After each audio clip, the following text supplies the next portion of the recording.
باب البیعۃ علی اقام الصلاۃ۔ بیعت کرنا، معاہدہ کرنا، پکا وعدہ کرنا، آج کل بھی اس کو بیعت سے ہی تعبیر کیا جاتا ہے، لیکن آج کل یہ بیعت جو ہے وہ پیری مریدی کی صرف رہ گئی ہے۔ حضور اکرم صلی اللہ علیہ وسلم کے زمانے میں بیعت ہوتی تھی، وہ مختلف قسم کی ہوتی تھی۔ بیعت جہاد بھی ہوتی تھی، بیعت ایمان بھی ہوتی تھی، بیعت اصلاح بھی ہوتی تھی۔ بہرحال اگر کوئی آدمی کسی آدمی کے ساتھ معاہدہ کرے کہ میں آج سے وعدہ کرتا ہوں، پکا وعدہ کرتا ہوں کہ 5 نمازوں کو پورے وقت کے میں ادا کروں گا، کبھی قضا نہیں کروں گا، پوری طرح سے پڑھوں گا، تو اس طریقے سے یہ بیعت کرنا بھی جائز اور درست ہے۔ جی حدثنا محمد بن مسن حدثنا محمد بن مسنى قال حدثنا يحيى قال حدثنا اسماعيل قال حدثنا قيس عن جرير بن عبد الله رضي الله عنه قال بايعت النبي صلى الله عليه وسلم على اقام الصلاه وايتاء الزكاه والنصر لكل مسلم۔ یہ یہ بحث میں نے پہلے بھی تمہارے سامنے ذکر کی تھی کہ حضور اکرم صلی اللہ علیہ وسلم کے زمانے میں مختلف بیعتیں ہوتی تھی۔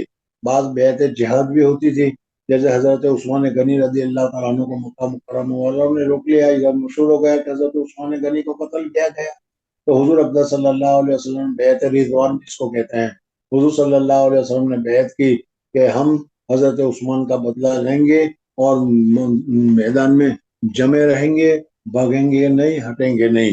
پھر اسی طریقے سے صلی اللہ علیہ وسلم نے اصلاح کے لیے بھی بیعت کی ہے، جیسے قرآن پاک میں اللہ تبارک و تعالیٰ نے ذکر کیا گیا ہے کہ عورتیں تمہارے پاس آتی ہے اور بیعت کرتی ہے، تو یہ بیعت اصلاح ہے، جس کو آج کل کی اصطلاح میں ہم بیعت سے تعبیر کرتے ہیں، پیری مریدی کہتے ہیں آج کل کی اصطلاح میں، یہ بیعت اصلاح ہے۔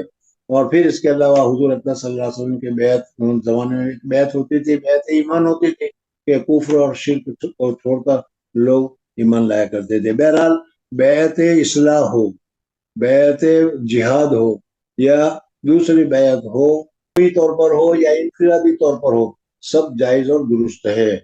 آپ لوگوں میں بھی تو بیعت کا دستور ہوگا۔ آج کل کے سلفی حضرات جو ہے وہ بیعت سے چڑھتے ہیں اور وہ بیعت کو صحیح نہیں مانتے، لیکن بیعت کا کرنا حضور صلی اللہ علیہ وسلم سے ثابت ہے۔ حضور صلی اللہ علیہ وسلم تشریف لائے تھے، یعلم الکتاب والحکمہ ویزکیہم، یہ تیسرا مسئلہ جو ہے تزکیہ باطن کا، یہ حضور صلی اللہ علیہ وسلم کا فریضہ تھا اور حضور صلی اللہ علیہ وسلم کرتے تھے، اس لیے بیعت کو مسنون قرار دینا درست ہے۔